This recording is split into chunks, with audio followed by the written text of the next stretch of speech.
And we came up with a letter and we sent to the bishop that very Sunday. No? So we were very happy that the bishop called us up yesterday for a meeting before the meeting with the governor and the city officials.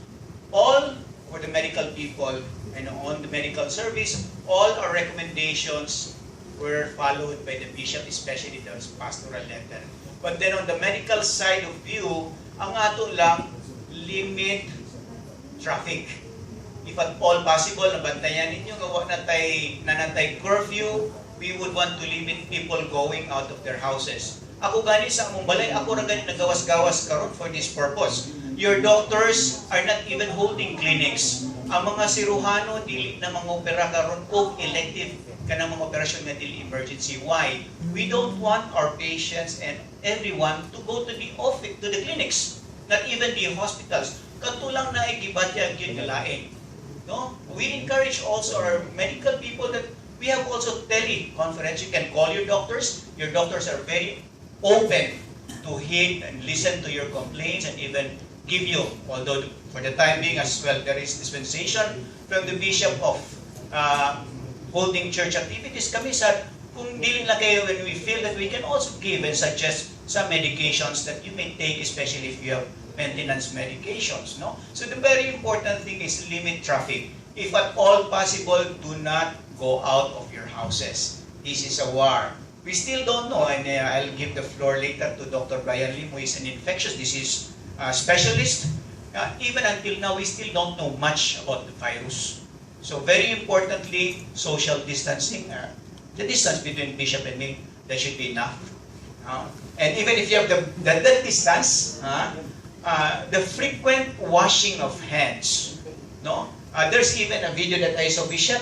Now when you wash your hands, say the Our Father. That will cover exactly 20 seconds. And then you say the Our Father, that also goes with it. Your intention to pray for this COVID virus. No? Slowly pray the Our Father, that is 20 seconds. No? So the frequent washing of hands, and of course alcohol. When we talk about alcohol, 70% alcohol, because we see some alcohol marketed in the supermarkets at 16%, I think, right? Less than that, they're not much capable of killing the bacteria. And also that if you go out, your clothes, the things that you touch, they may be loaded with bacteria that we do not know.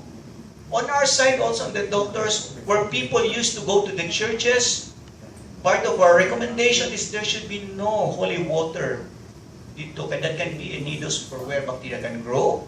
And our pious people also, mugunit sa mga statua, mga imahen. And you don't know who touched it. So we refrain and we ask our people not to do these things for the benefit of everybody.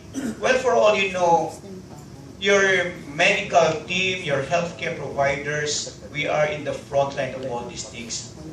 As we speak today, we already have persons under investigation who have already the signs and symptoms of an infection, but still undocumented because of the lack of the facilities of coming up with the diagnostic tool. No? Wala pa tayong testing. No? And then you also have TUMs. Who are TUMs? Persons under monitoring.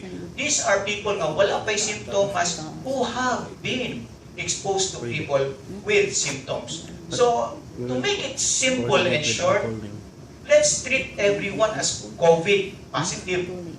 Because if you don't treat each one as COVID positive, yan sakit ka. No, wala pa rin exams. Although lately I've read that of the 65 tests sent to Manila, 10 came back negative. But that should not give us that confidence na wala pa si Cebu. Your doctors, your healthcare workers know that there is. But the only thing that it's never as of now documented. So better be safe. No? As we say, an ounce of prevention is worth a pound of cure. So these things I would have to say, social distancing, limit traffic, limit going out. If you can stay in your house, we may go out for no reason at all. No? We already, the government has already imposed curfews. No? So everyone be in the house.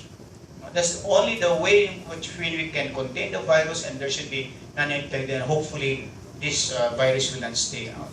social distancing, frequent washing of hands, soap and water, and alcohol if you don't have the water, your clothes also.